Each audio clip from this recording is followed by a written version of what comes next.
Just so delighted to be here with you. So, beautiful ones, this is something that I feel so powerful and so committed to, is each of us really stepping into the fullness of our sacred power in this life. And I am so excited to share the content I have for you all. Want to start off with a question for you. And feel free to use your hands or use the chat. Here in Hawaii, we do shakas. So if you want to do shaka or sparkle fingers at any point, feel free to do that.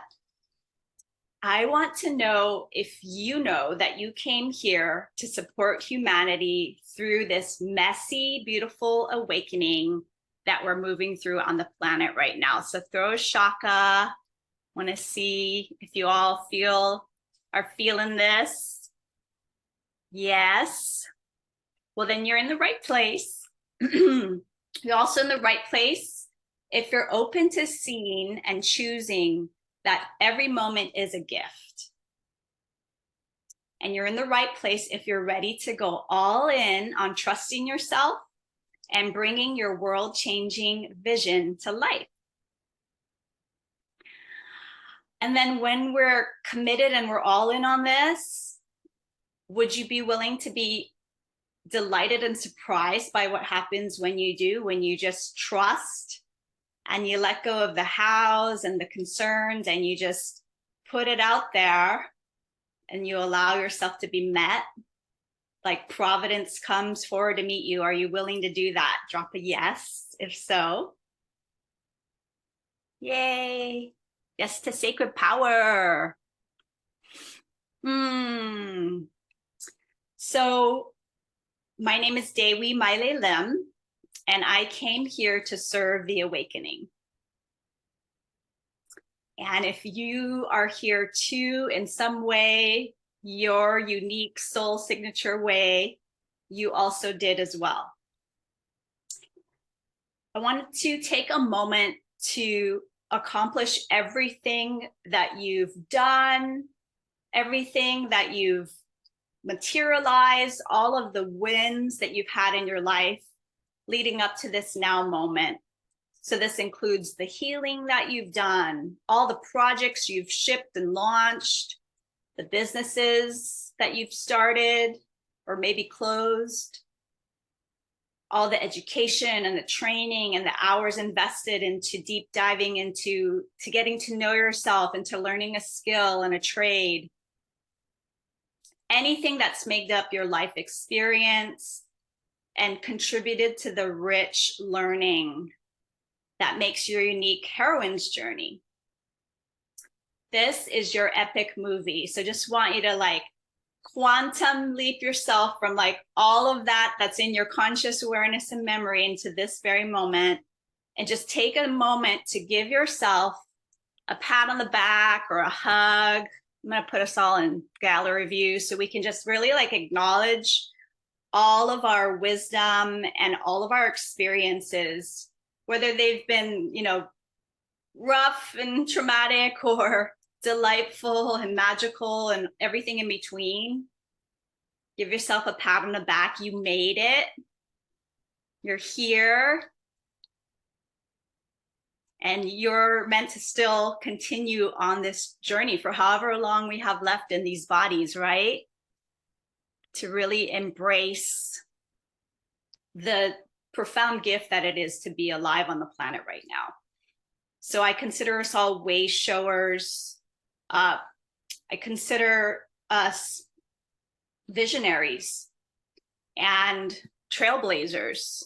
And really a hallmark of what we're doing here as such is that we're really needing most of all to trust inherently that we have what it takes to lead our own missions and movements, whatever that looks like.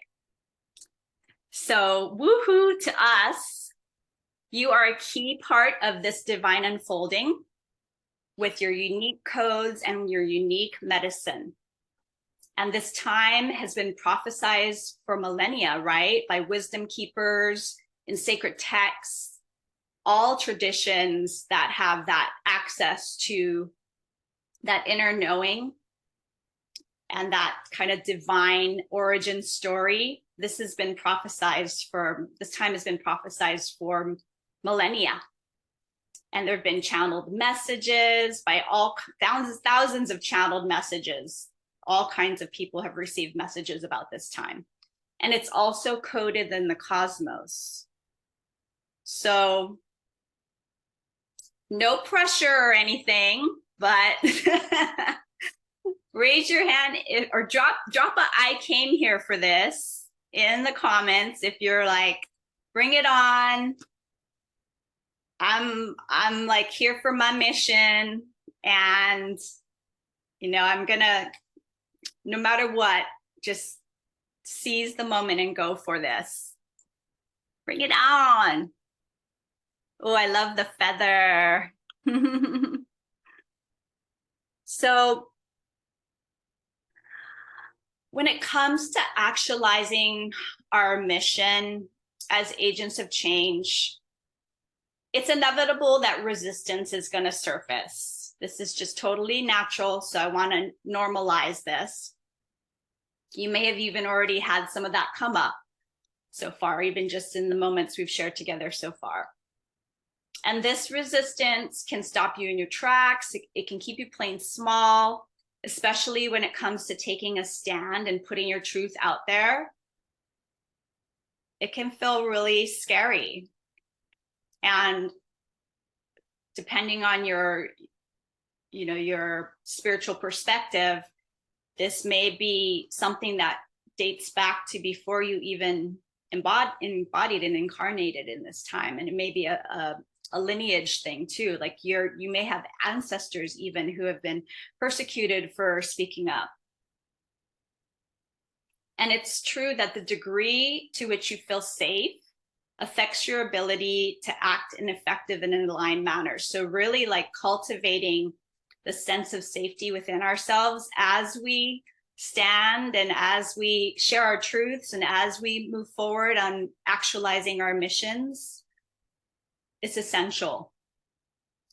So I want to invite us all to just take a moment now to just touch in with the part of you that might be feeling fear or concern or worry. Like you might not even be that clear on what your mission is, but you know that there's something here for you.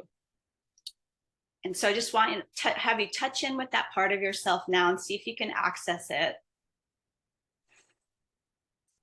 And this part of ourselves, if there's a way you can just comfort her, reassure her, let her know she's safe.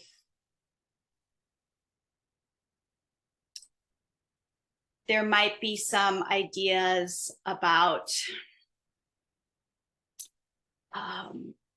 being harmed or judged or outed if you speak your truth, if you really take a stand for what you came here to do.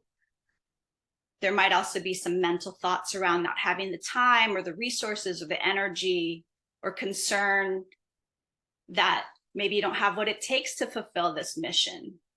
And like, there's only a limited amount of time left. All the uncertainties and the disillusion of so many things that we thought and believed we knew and were so adamant about, they're dissolving right now. We are going through a literal metamorphosis process on this planet. And so if there's a part of you that questions, who am I to do this? Or, maybe in the past when you've gone for really embodying this, there may have been like avoidance that came up or confusion, scarcity, lack, or fear. It's just aspects of ourselves that want to play it safe, quote unquote. So I want to witness this with you all. We're an ohana of luminaries here, and just share in the comments if you're willing to be vulnerable. Like, what is this? If you could put this fear or concern or hesitation when it comes to being the leader of a world-changing movement. Like, what is that for you? So we can just witness and see it. And when we shine the light on these things, we're much more lucid to be able to move forward. And we're not like defending, deflecting, or denying that this part of ourselves feels afraid. We have trusting the universe. Who am I to be a leader? Strength and clarity. There's judgment that comes up. Will I be clear enough? Hitting the target. Thank you for sharing all of this, sisters. Will I be judged? Yes. Right. Yeah, these are all valid things. Judgment as well. Yeah, that's a common one. The survival piece. Yes. Oh my gosh. Yes. That's inherently, I think, what it all comes down to. Will I be outed? Will I be judged?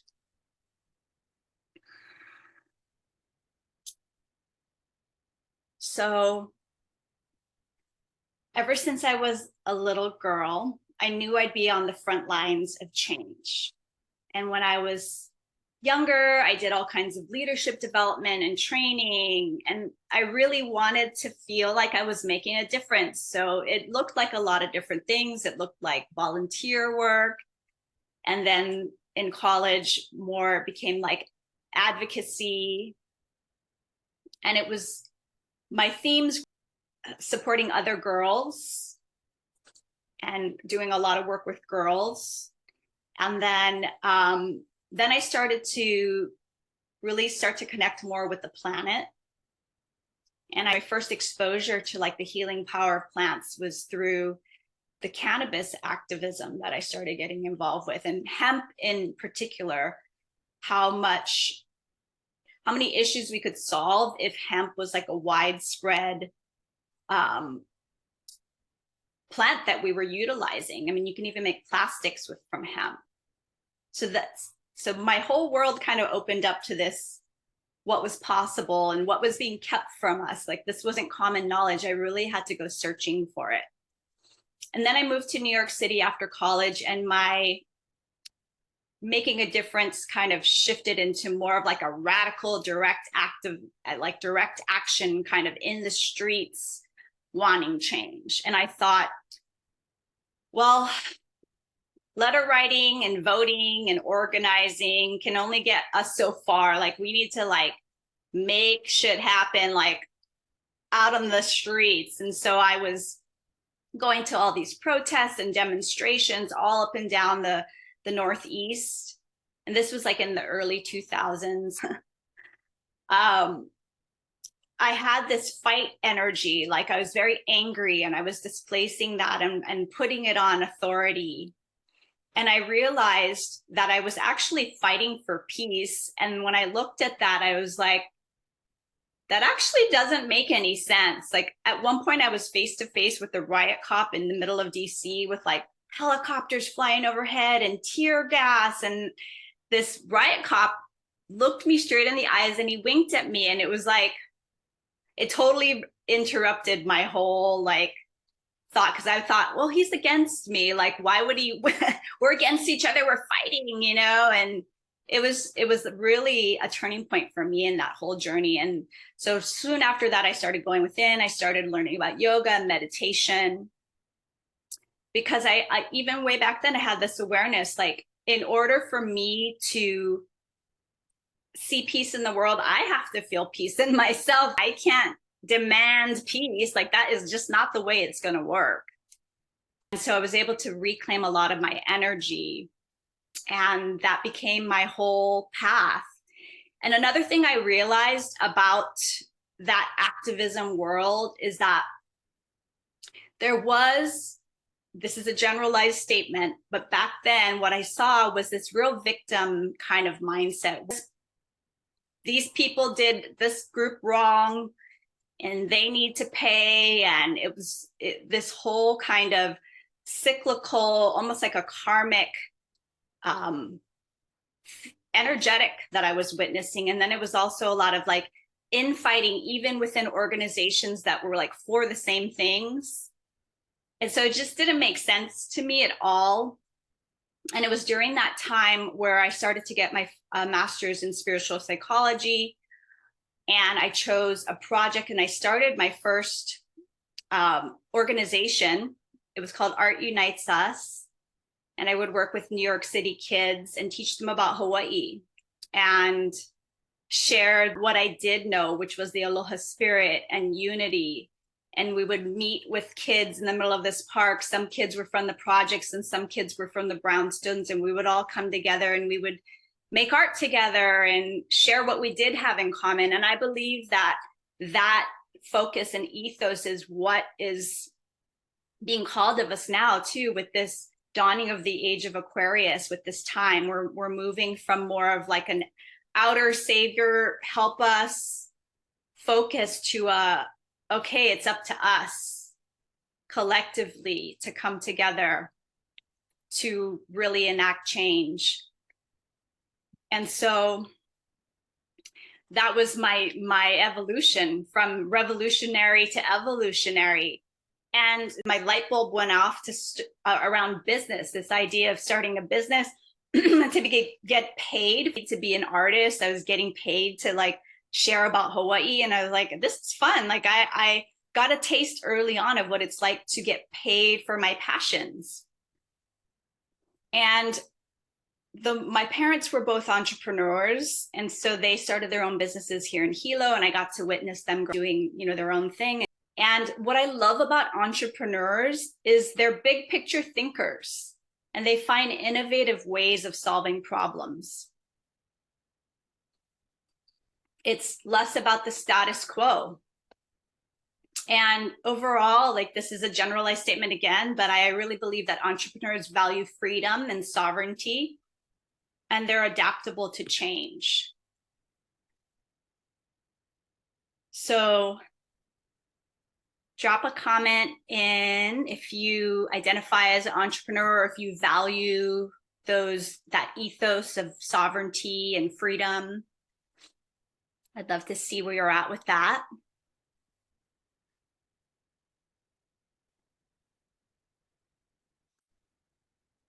Yay, big picture. That is your life, Lori. I love it. Yeah, it takes a lot of courage too to be an entrepreneur. You're really charting your own course. Lauren says, unexpected entrepreneur, love the freedom and visionary experience of it. Yes, yeah, we really get to be the creatrixes of our own empires, so to speak. Yes, the freedom, the value of freedom more than a steady paycheck. Yeah, that can be scary too. So I have a quote to share with you. And this is from a beloved elder who's no longer on the earth plane, named Barbara Marx Hubbard. She was a futurist and a real visionary woman in so many senses. I mean, she passed at the age of 90, and she was in the 80s, she was the first woman to be on the ticket as a running mate for president. So she was a vice president candidate.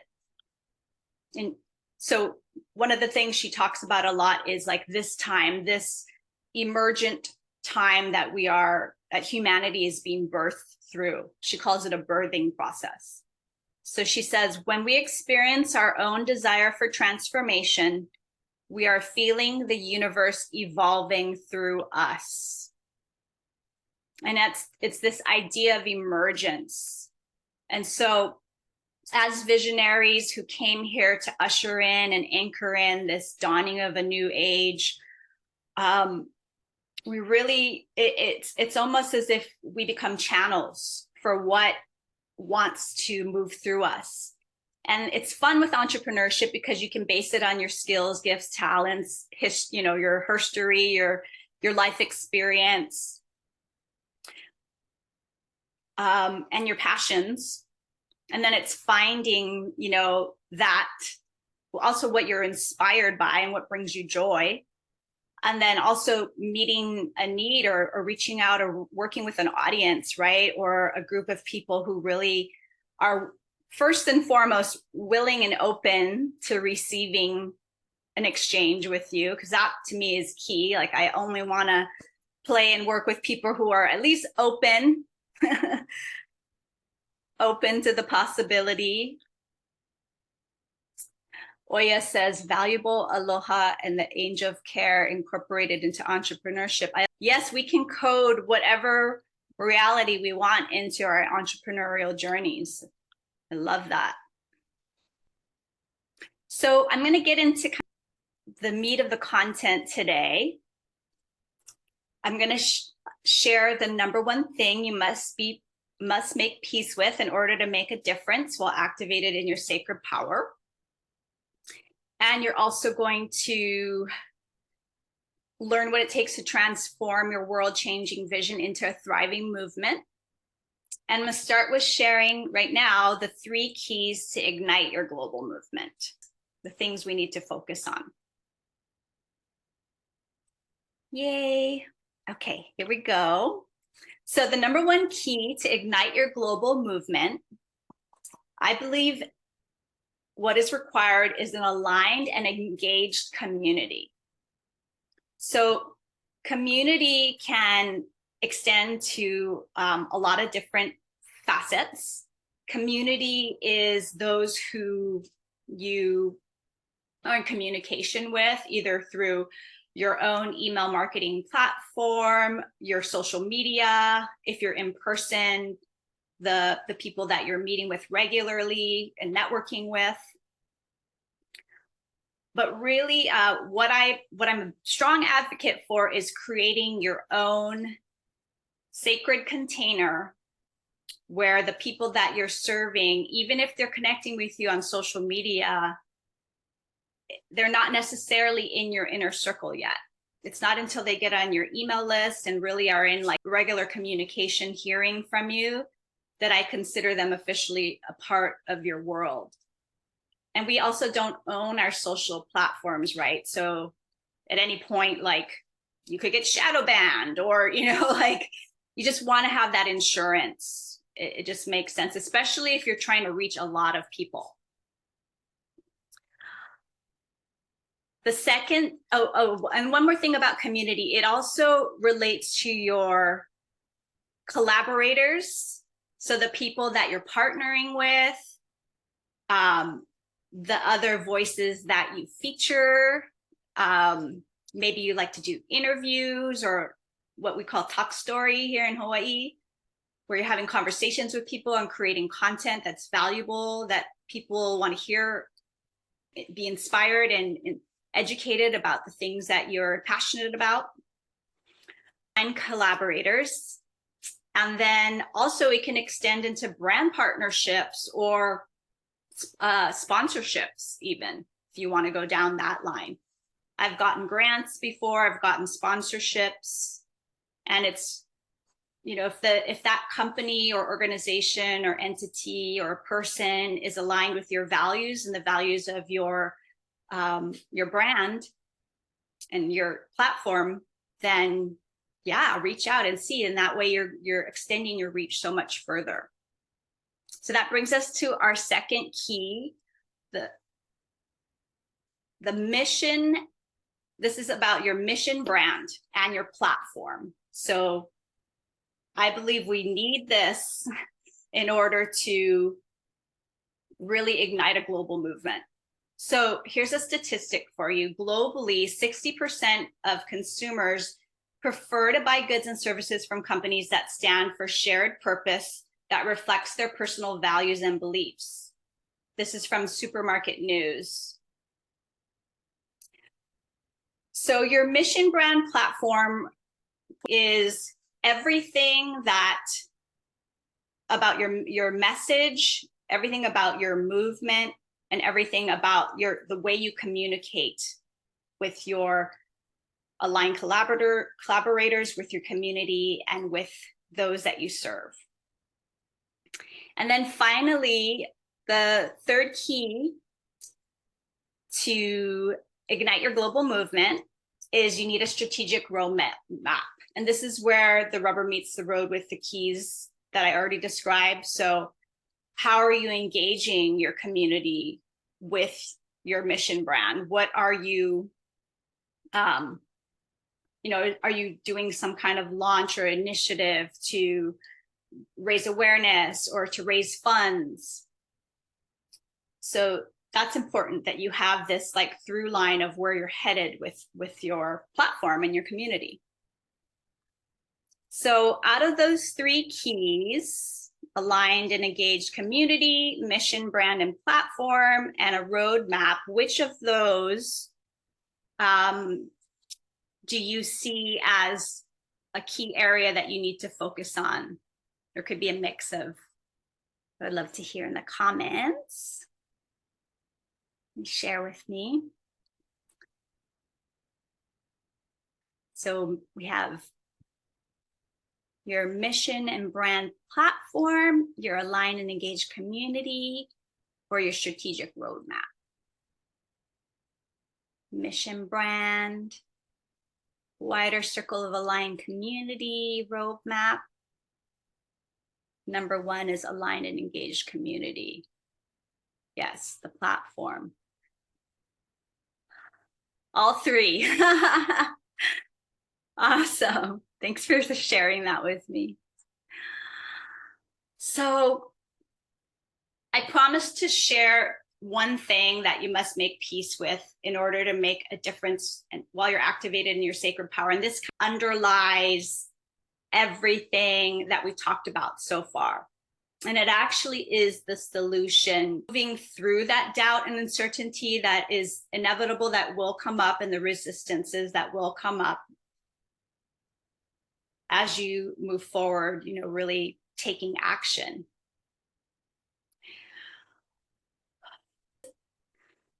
I was facilitating my most recent painting vision class, and this is like one of my favorite offerings that I do with women. Some of you who were on the call were there, and it's a deep dive experiential experience where we use paint and guided meditation and visualizations to connect in with this aspect of ourselves that is embodied in some expression that we're wanting to bring forward more of.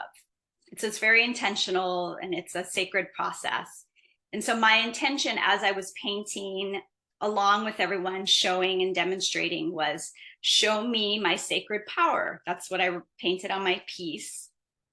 And as I then laid the next layers of color around, the piece, the prompt was like past, present, future. We're going to integrate it all in here and now in this canvas.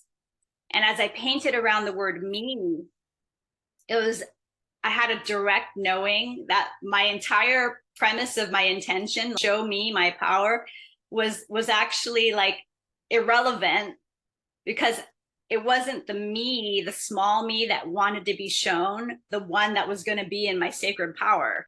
My sacred power and our sacred power already is, it's inherent within us. So it's not like we have to be shown it or learn about it or have a mental thought about it.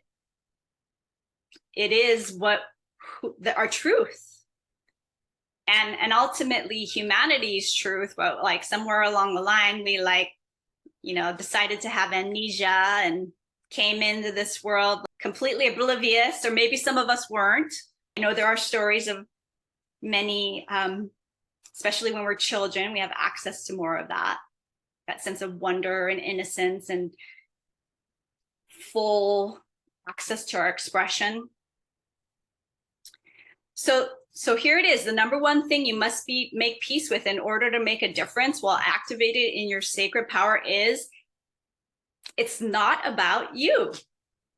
Let yourself off the hook. Breathe a sigh of relief. It's actually not about me. Like having a mission brand and building a platform and doing the things in the 3D that I need to do to really get seen and be heard. Like it's actually not about me. It's about this greater emergent energy that wants to move through me and be birthed through me. And so we got to put our ego structure to the side and let that take a back seat to this emergent energy that is wanting to move through us. So let's just take a moment to feel what it feels like in our bodies, or, if there's any that might be visuals that come to you or a sensation, but just taking a moment to drop in, to take some grounding breaths, feel yourself connected with the earth as well to the heavens above, this toroidal field of energy that your body, that comes through the center column of your body, and that you get to be a bridge for. And when you think about or allow the idea of your sacred power to be an experience for you here and now, where do you feel it? What do you sense about it? What do you see? And everything and anything that comes up is totally fine. Or maybe it's even just a sense of peace and calm.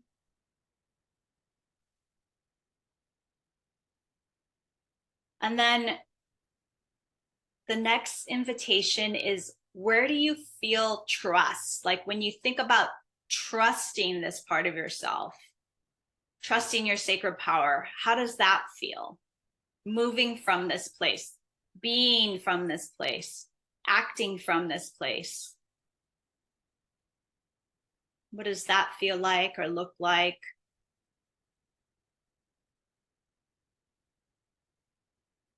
And when you can open your eyes back up. What did that feel like for you? What did you see? Do you have an experience? Sparkly and warm, like an old friend, time and patience, solar plexus and heart. Love that. A big old hug. Yes, I love that. Oh, so good. So I propose, sisters, that when it comes to bringing our world change movement to life, we want to source from this place, the place of our sacred power. And by doing that, a lot of things can happen for us. The ego-driven small self-focus takes a back seat, and it allows us to be more effective with our mission, less attached to outcomes. It allows us to be present and adaptable and agile. With this way of being, there's less emergency and more emergence. We can be present to what wants to move through us. And we're fueled by source rather than artificial urgency or a false sense of security or anyone, quote, out there telling us like we need to be concerned about XYZ thing. We can really take that time and that moment to self-source. And I believe that is also a hallmark of this age of Aquarius age. It's again, that outer guru, savior kind of complex. We need to bring that back into ourselves. And Gandhi already said it, be the change you wish to see in the world, right? So it comes right back down to us. And then from this place, the stress on your nervous system heals, tendencies to control, they dissolve. You no longer censor your truth. When you activate your sacred power, simply put, you embody your potent presence. And that's where it's at. So, sisters, I would love to hear from everything I shared so far, like what's one thing that's really standing out for you so far? And we will have time for questions at the end. Right now, it's just sharing an aha or insight or gain. Actually, I'm going to put us on gallery view. And if anybody wants to speak to this, we can open up the space. or just put in the comments.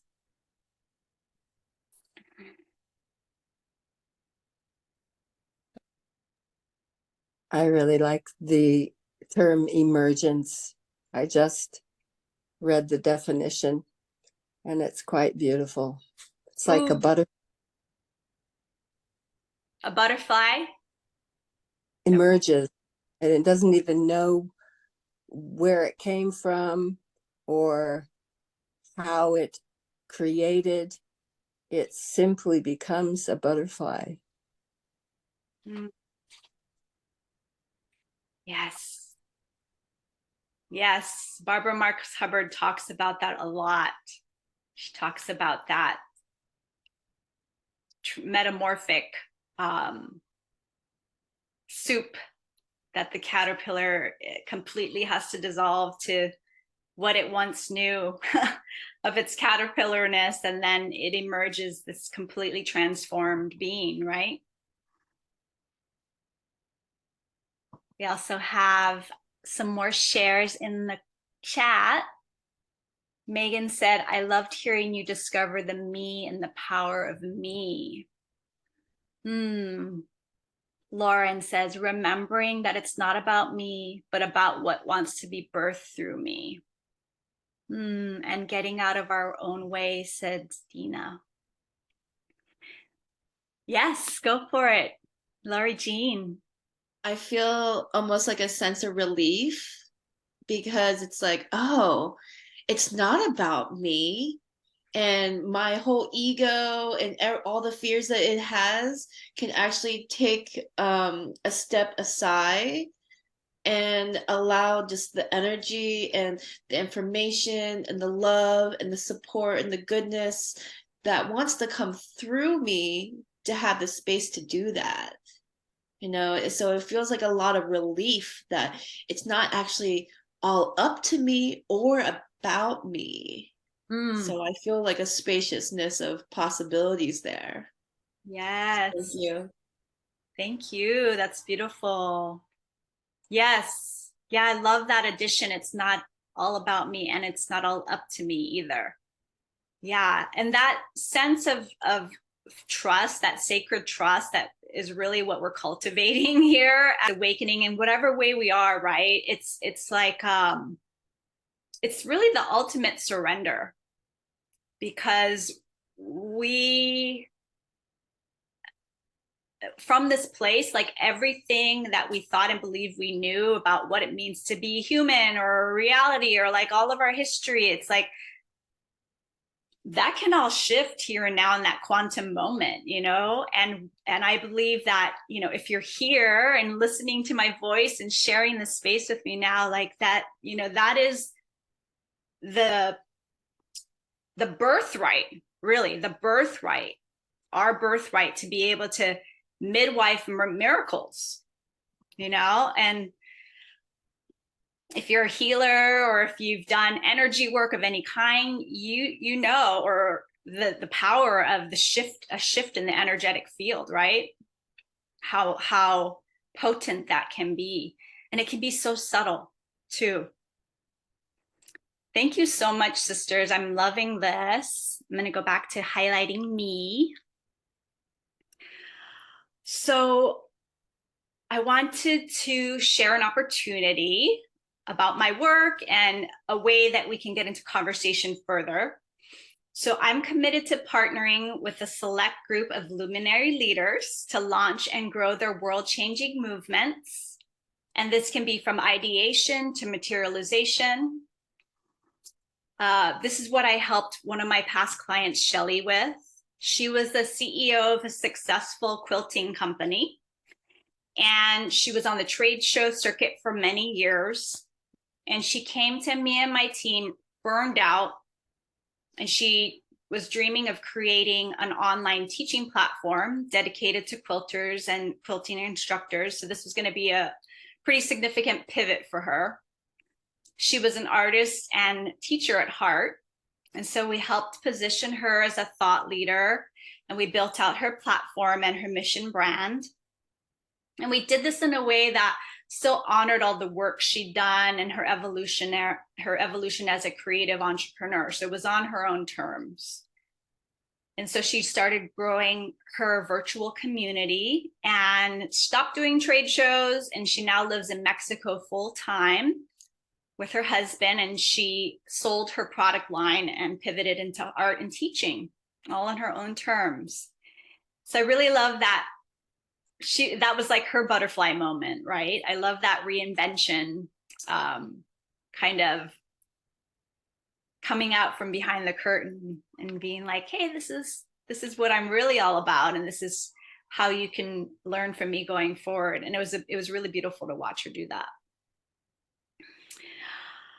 So if you've ever felt overwhelmed and struggled with all the details required to grow and sustain a community, to build and launch something, and also to stay in your zone of genius, frankly, because there's just so many moving parts when we're wanting to get our message out there and making sure it's being heard by the right aligned people. Here's what I've seen in my 13 years of collaborating and working with hundreds of feminine founders and CEOs. We can't build this ship on our own. When the women that I work with choose to go all in on leading their mission brand and they invest in getting aligned support, they become much more impactful change makers. They feel deeply fulfilled and aligned with their soul's purpose, and they more readily attract aligned opportunities, dream clients, and collaborators. So I'm confident that if we're fit, I can help you to own your zone of genius, to embody the luminary leader you came here to be. And this allows you to stop spinning your wheels or wasting any more precious time. I can assist to help you clarify a growth game plan, so you know exactly what to do, when to do it, with freed up energy to what I like to focus on is creating and connecting, and then delegating the rest. So you can be in that place of your brilliance and focusing on connecting with those that you're meant to serve. And then this also allows for more easeful flow and aligned direction. Also elevates your confidence. And I combine the inner energetic support with the outer strategic action. And then, of course, the idea is to get your message to more of the people your message and your mission is best suited for. So if you're ready to prioritize growing your tribe and going all in on living your message and building your mission-driven brand, let's chat. I have a complimentary, no obligation, 50-minute mission brand clarity call that I'm offering. And I would love to just talk story and drop in with you if you're feeling inspired to connect further with me one-on-one. What I find often is that trailblazing women and creative visionaries sometimes feel like they don't have the time, energy, or resources to invest in hiring and working with an advisor or even a fulfillment team. But when you find a trusted advisor to support you, who helps you to stay in your zone of genius, to navigate the pitfalls of up-leveling and support you to build and launch your empire, you've really hit the teamwork makes the dream work jackpot.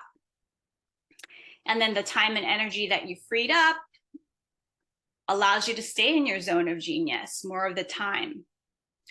And so I have a couple different ways I work with people. I have a full done for you, let's build your platform out type of a service where it's bespoke based on, exactly what you need and what your vision is and who you want to connect with.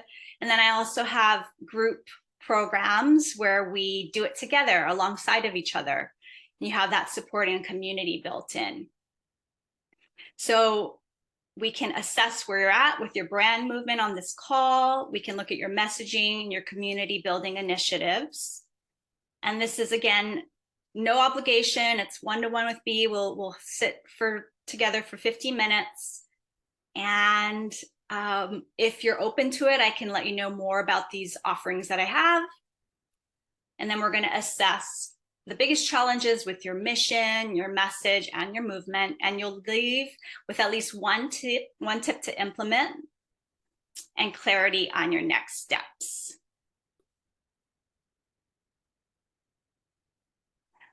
So I have another quote for this is from Barbara Marx Hubbard. She says, the path of the co-creator is to be awakened spiritually within, which then turns into your own deeper life purpose, which then makes you want to reach out and touch others in a way that expresses self and really evolves our communities and our world. And certainly we can't do that unless we activate ourselves first. And that's why for me, emergence is a shift from ego to essence. That is so important. Barbara Marx Hubbard. Love that lady. Yes. So I want to open it up now to any questions you ladies may have about any of the content I shared.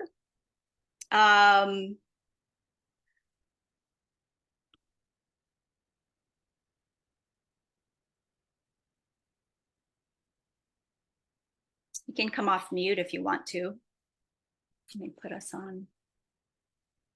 The rain just started here. In Hawaii, the rain is the blessing.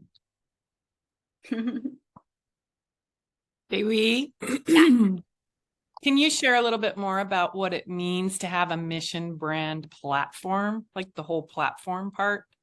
Okay. Yeah, I didn't go into that too in depth. So your brand platform, it serves as the reference point for all the touch points of your mission and movement. So it's basically almost like your Bible for your mission. And it can be used for creating content.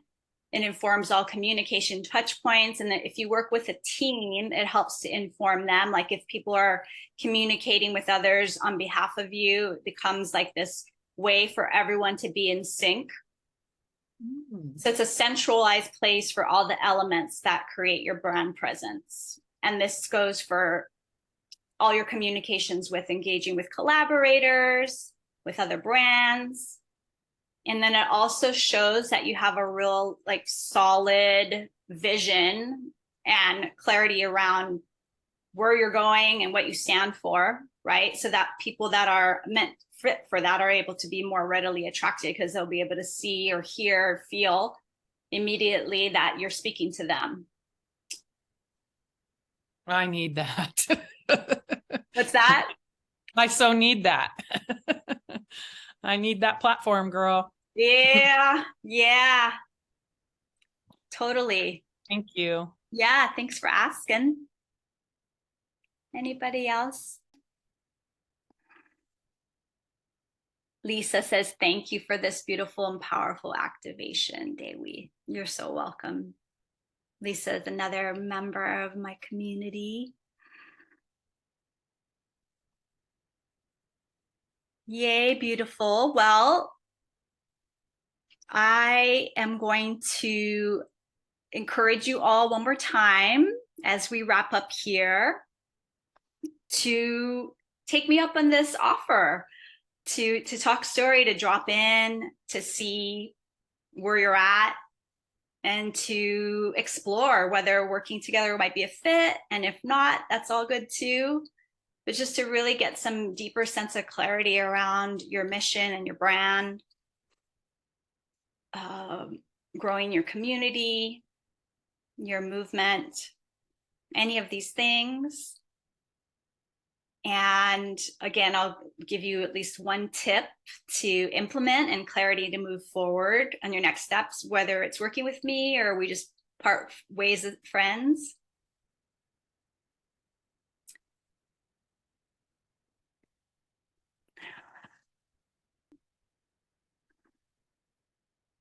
So sisters, what's one thing that you would, from this conversation we're having today, like just one thing, one reminder or one thing you really want to take forward from our time together?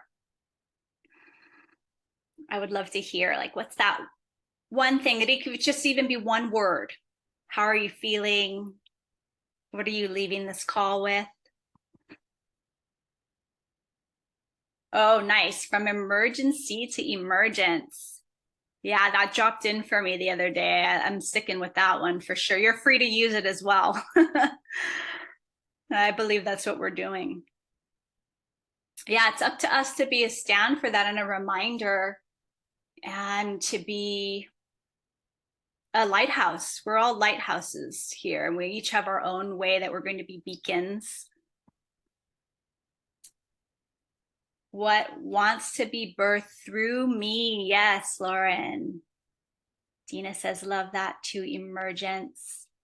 Remembering to allow it to move through me, says Sherry. Activation and illumination. Ooh, yeah. Lori Jean, source from sacred power. Yes. Joanna, power is my birthright and not about me, but rather is me. Yes, sisters, let's all just like take a moment to see each other, beam each other love. Please take me up on this offer if you feel so inspired. I would love to connect further with you and drop in. And I just honor you for your time, for your energy, for being here with me today.